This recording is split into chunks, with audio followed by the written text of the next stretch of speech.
말씀을 보았습니다. 무슨 말씀입니까? 죄가 더한 곳에 은혜가 더욱 넘쳤다라고 말씀했습니다. 한마디로 사도 바울은 이 말씀을 통해서 은혜의 강력함을 설명한 말씀이에요. 그 의미는 이런 것입니다. 아무리 큰 죄를 범했다 할지라도 그 죄를 이기지 못할 만큼 강력한 죄는 없고 그 죄를 이기지 못하는 은혜는 없다. 한마디로 은혜의 엄청난 파워를 사도 바울이 피력한 말씀입니다.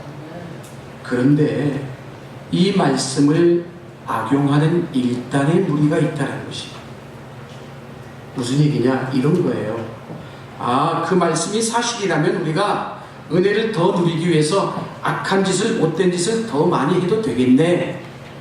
죄를 더 많이 지을수록 은혜가 더 커지는 것 아니야? 이런 식으로 오해를 하면서 논쟁거리를 만드는 사람들이 있습니다. 여러분은 어떻게 생각하십니까? 이 부분에 대해서. 바울이 오늘 이 부분에 대해서 반박을 하면서 오늘 6장 1절 2절에 이렇게 얘기를 하고 있습니다. 뭐라고 얘기를 합니까? 우리 같이 한번 읽겠습니다. 1절 2절 말씀입니다. 같이 읽습니다. 시작.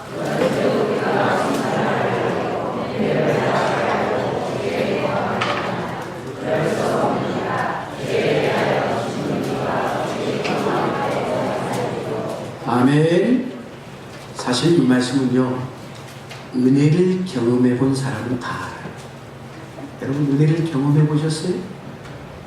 은혜를 충만히 받아본 사람은 이 말씀이 의미하는 바를 잘 안다는 것이죠. 예를 들면 이런 거예요.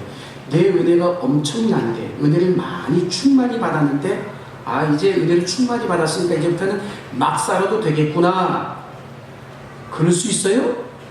절대로 그렇지가 않다는 거예요. 은혜 받은 사람들이 그렇습니까? 안 그렇다는 얘기인 것이죠.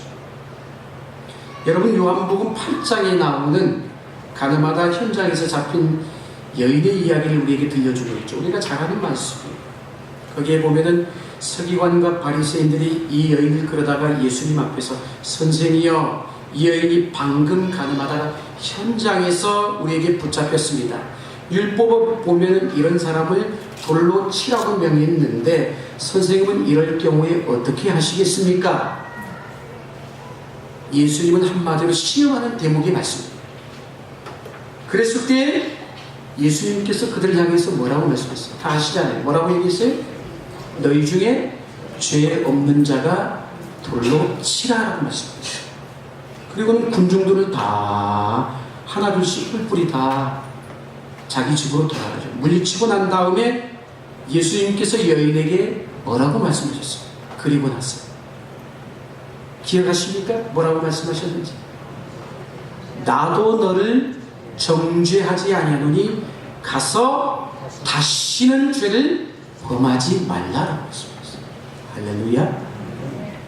여러분 생각해 보세요. 이 여인의 입장에서는 지금 영혼의 은혜만 입은 게 아니에요. 목숨을 건짐을 받았어요.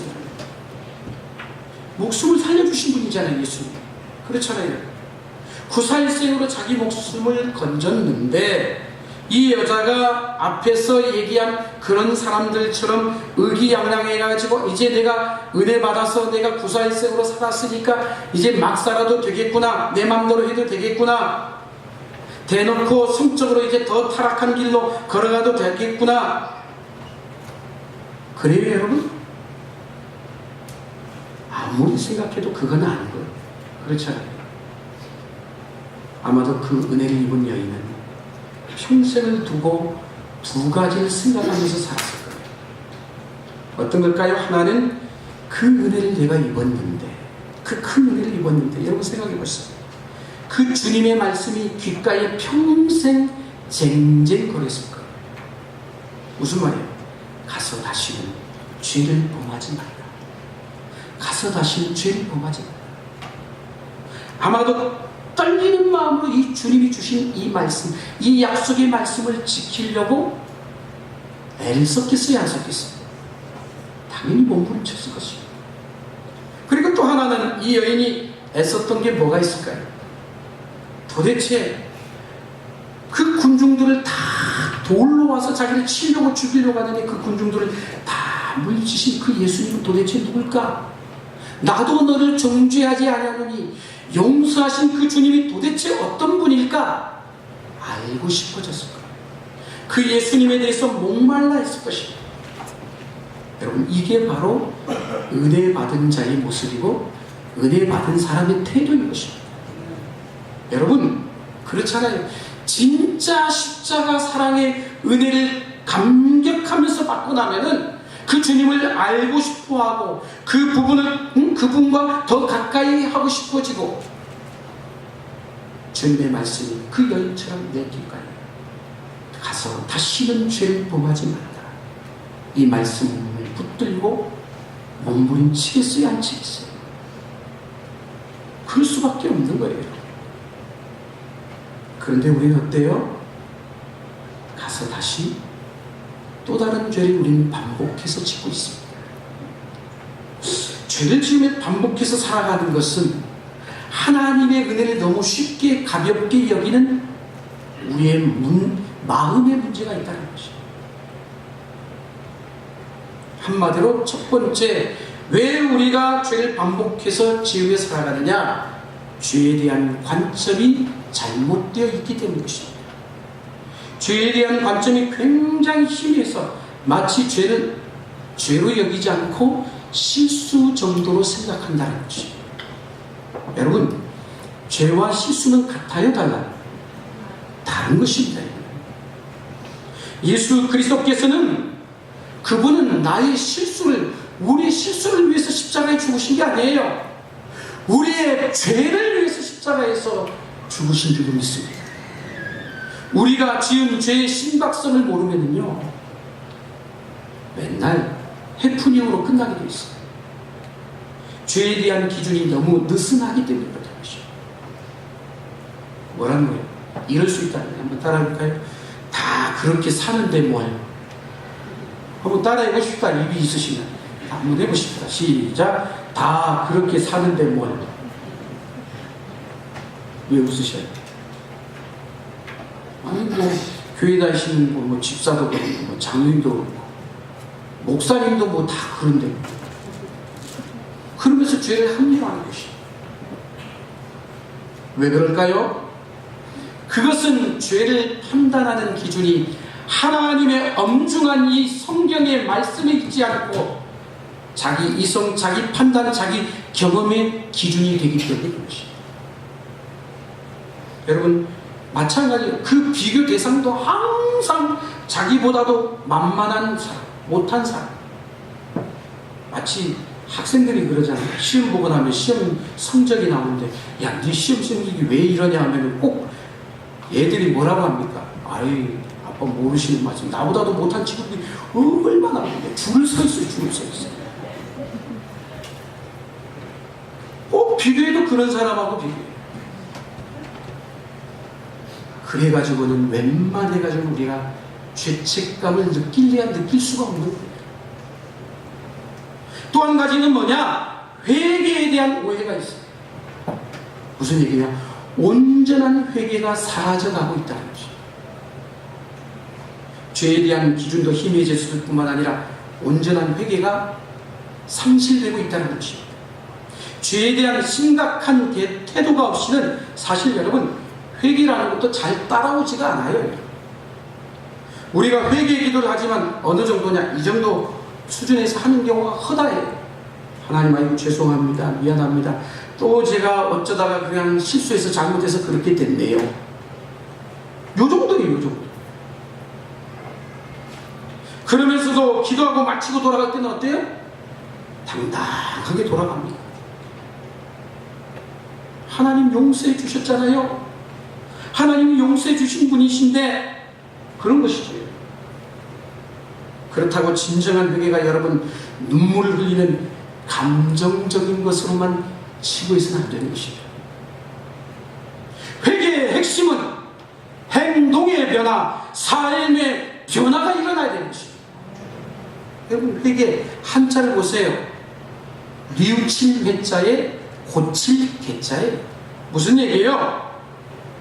요즘 무슨 얘기냐? 성도들의 신앙 삶을 가만히 들여다보면 회는 있는데, 요즘은 회는 있는데 개가 없어. 개가. 가룟 유다도 뉘우침은 있었어. 뉘우침의 회는 있는데 고칠 개자가 없었다는 것이에요. 돌이키는 의지적인 삶의 변화가 우리 가운데서 일어나야 된다는 것이에요. 여러분, 우리는요, 이 육체를 벗는 날까지 이 땅에 살아있는 동안 죄를 안 지을 수는 없어요. 그러나 진정한 회개가 있다면, 참다운 회개가 있다면 똑같은 죄를 반복해서 지을 수는 없는 것입니다.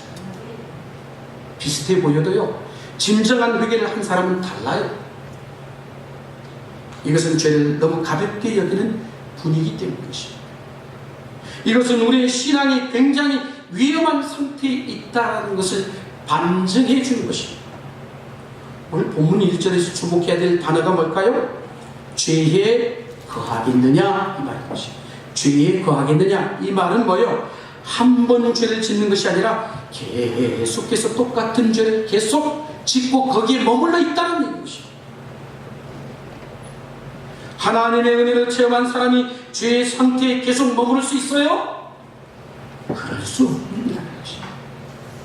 마찬가지로 2절에서도 말씀합니다. 죄에 대해서 이미 예수와 함께 십자가에 이미 끝났는데, 죄에 대해서 해결했는데, 죄에 대해서 이미 죽었는데 어찌 또 아직도 그 가운데 살겠느냐, 이 말씀이십니다.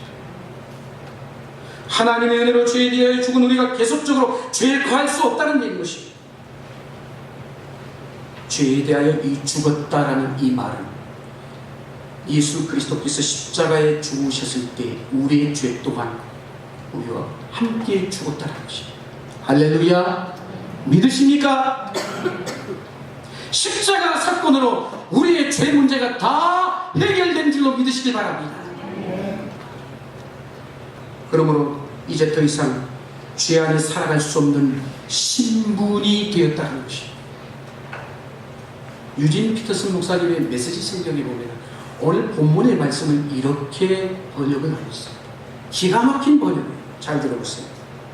만일 우리가 죄가 주관하는 나라를 떠났다면 어떻게 그곳에 있는 옛집에서 여전히 살 수 있단 말인가?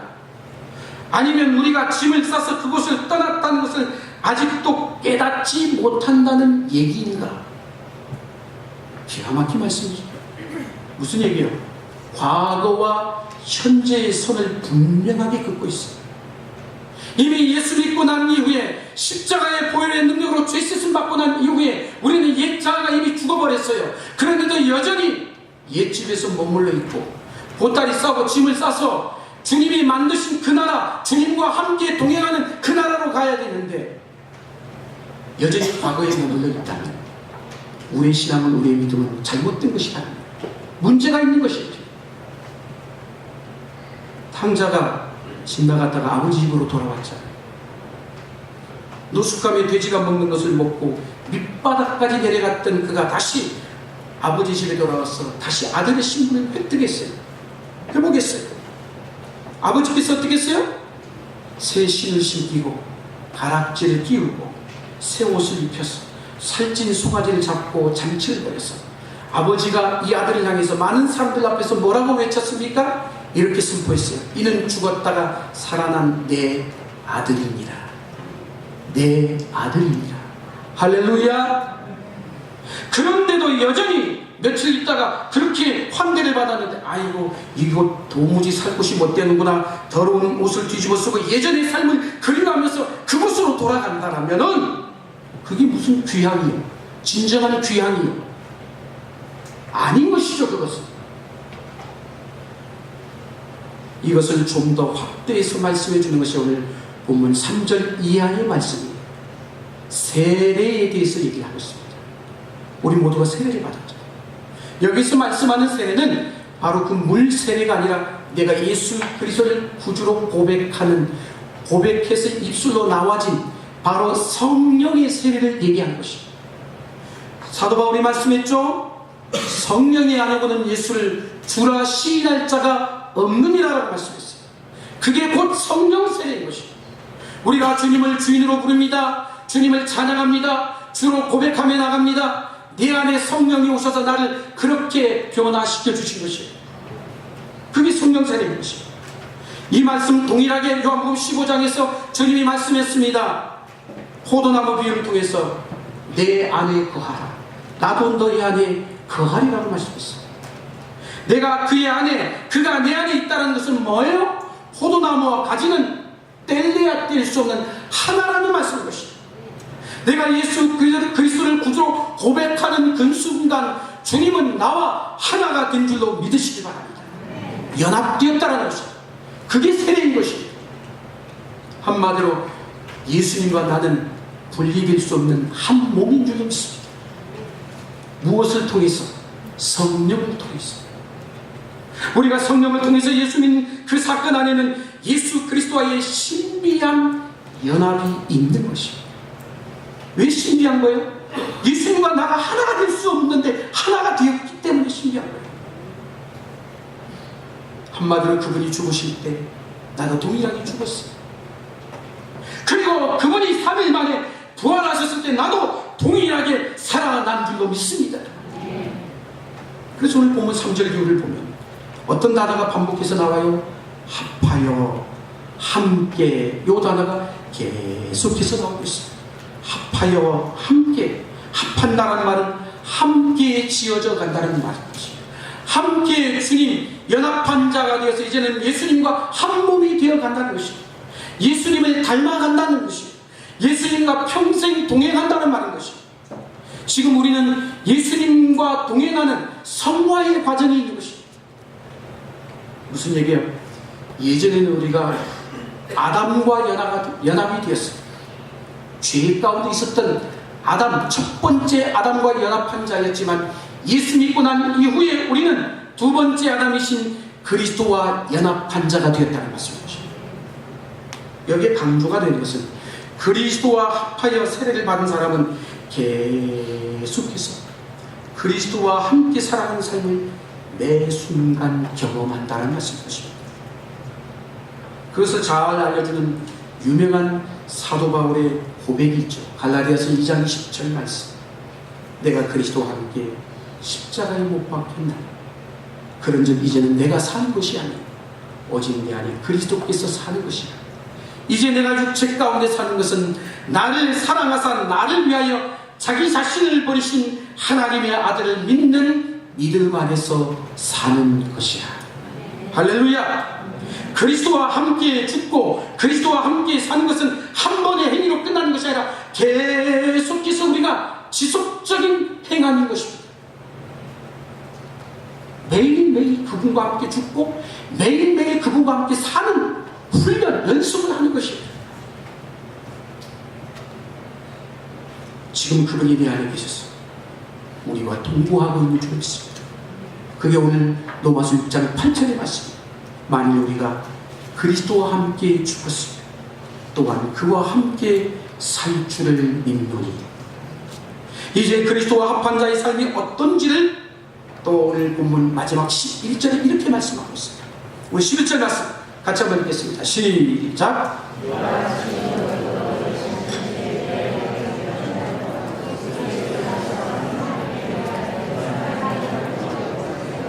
할렐루야. 아멘. 죄에 대하여 죽었다라는 말이 계속해서 반복되고 있어요. 우리는 죄에 대해서 이미 죽었어요.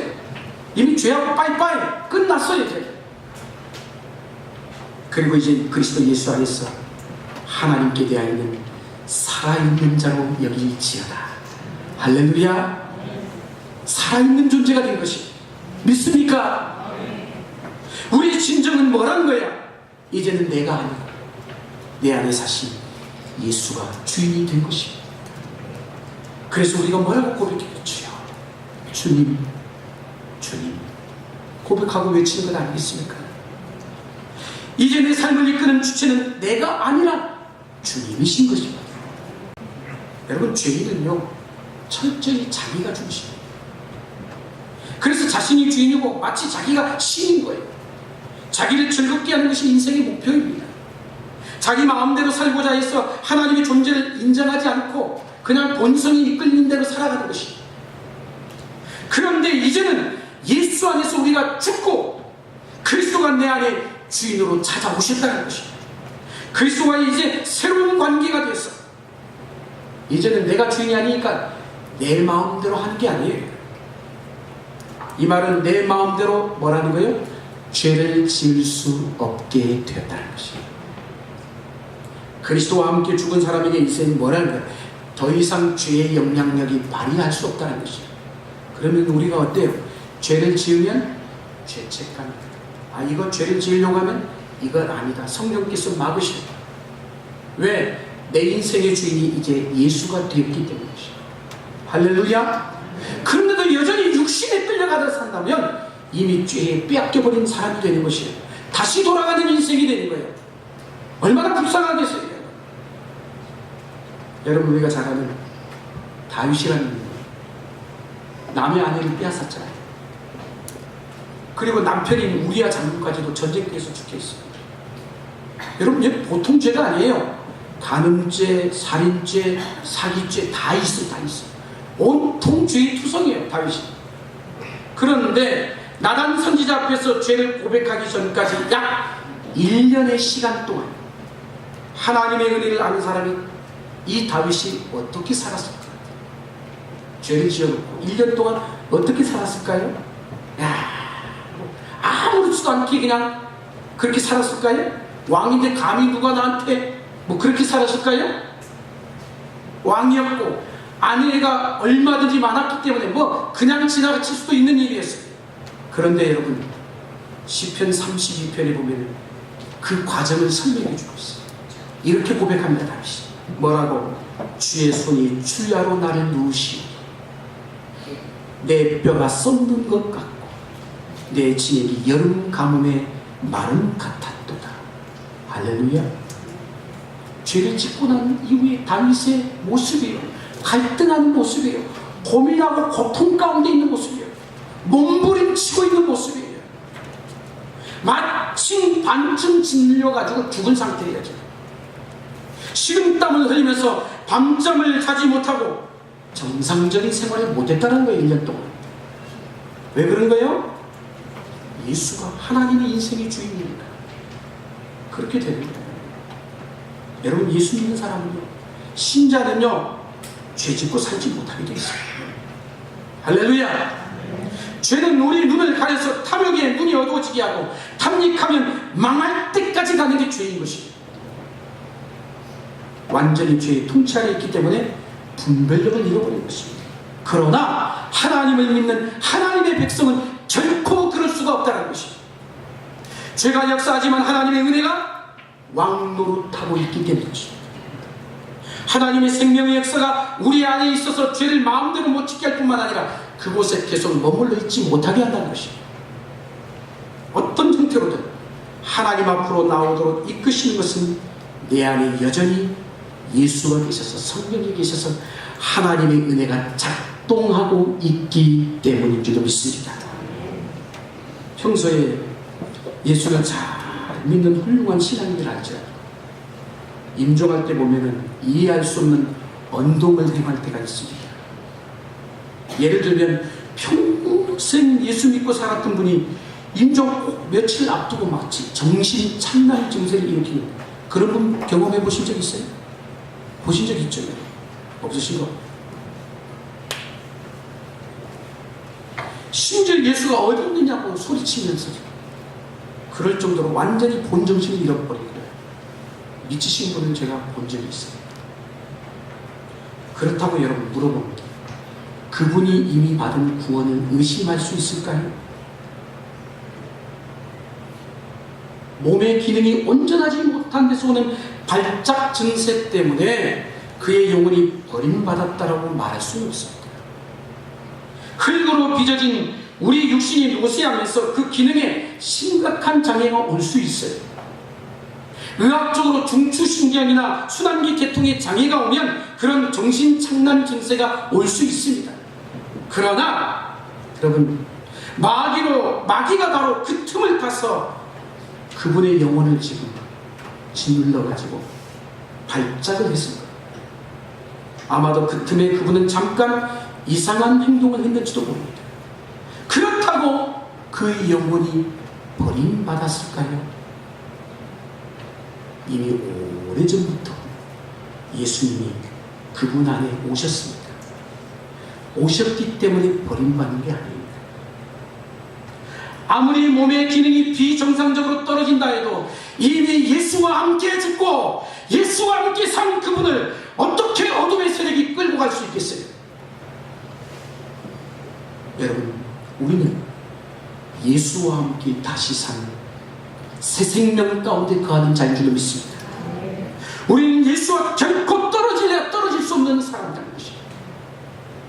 그러므로 설령 어떤 죄를 지었다 할지라도 결코 죄 속에 거하지 않습니다. 죄를 범해도 즉시 회개하고 돌아옵니다. 그리고 구원의 확신이 흔들림이 없습니다. 이것은 하나님이 오늘 저와 여러분에게 주신 크나큰 축복인 것입니다. 믿으십니까? 이토록 큰 축복을 받은 우리가 어떻게 은혜를 더하려고 죄에 머물러 있을 수 있겠습니까?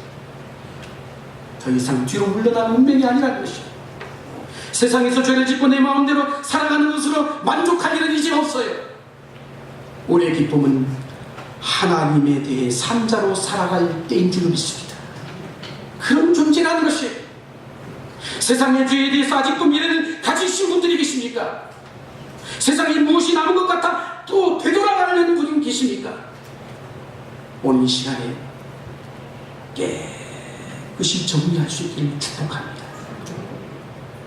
우리는 더 이상 죄 문제 때문에 몸부림을 칠 필요가 없고 적극적으로 하나님과 예수 섬기며 사는 것이 우리의 기쁨인 줄로 믿습니다. 나를 즐겁게 하는 일에 이제 매달릴 필요가 없는 거예요. 이제 나를 위해 살아가는 삶을 천사가 하나님을 향해 돌아설 때 그 안에 진정한 기쁨과 만족과 은혜가 올 줄로 믿습니다. 이제 우리 눈을 돌려 하나님을 위해 내가 어떻게 살 것인지를 찾고 그것에 매달리다 보면 죄악의 세력은 아무것도 아닌 것이 된 줄로 믿습니다. 하나님을 위해 매진할 때 죄는 우리 안중에 없고 거룩한 삶을 사는 것입니다. 하나님의 은혜의 힘이 여러분의 인생에 작동해서 주님을 기쁘시게 하는 데 더욱 힘쓰는 저와 여러분이 되어줄 수 있기를 주의 이름으로 간절히 축원합니다.